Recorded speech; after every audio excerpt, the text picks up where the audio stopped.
হাত ভেঙে গেছে, কারো মাথা ফেটে গেছে, ক্যামেরা, ফোন সব ওই জিকে গৌসের ছাত্রদল যুব দলের সন্ত্রাসী বাহিনী সব নিয়ে গেছে।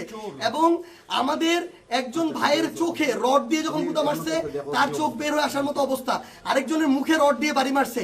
এই ভাইদেরকে এবং উনি আমার জেলা সেক্রেটারি এনসিপির, উনি একজন ভাইকে বাঁচাইতে গিয়ে রড দিয়ে উনার এই কনুই ভেঙে শেষ করে দেওয়া হয়েছে।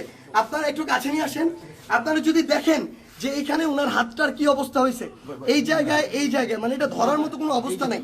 এখানে মাথায় এই যে রড দিয়ে প্রত্যেকটা জায়গায় বাড়ি মারছে।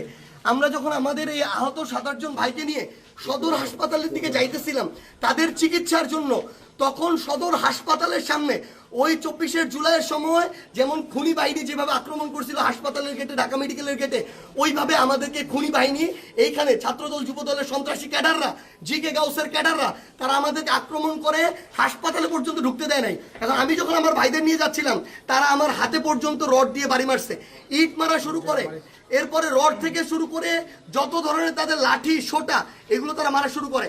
এবং ওইখানে আমাদের ছাত্র শক্তি, যুব শক্তির, এনসিপির অনেক ভাইকে তারা ওইখানে মানে ওই সবার সামনে ওইখানে পিটায়।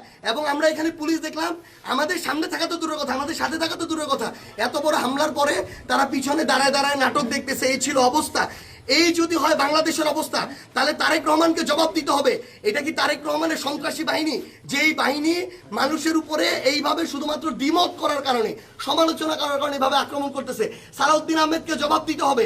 তারা কি এই জিকে গাউসদেরকে এই সন্ত্রাসী কার্যক্রমের ঠিকাদারি দিয়ে রাখছে কিনা, এর বিচার না হওয়া পর্যন্ত আমরা হবিগঞ্জে আসি।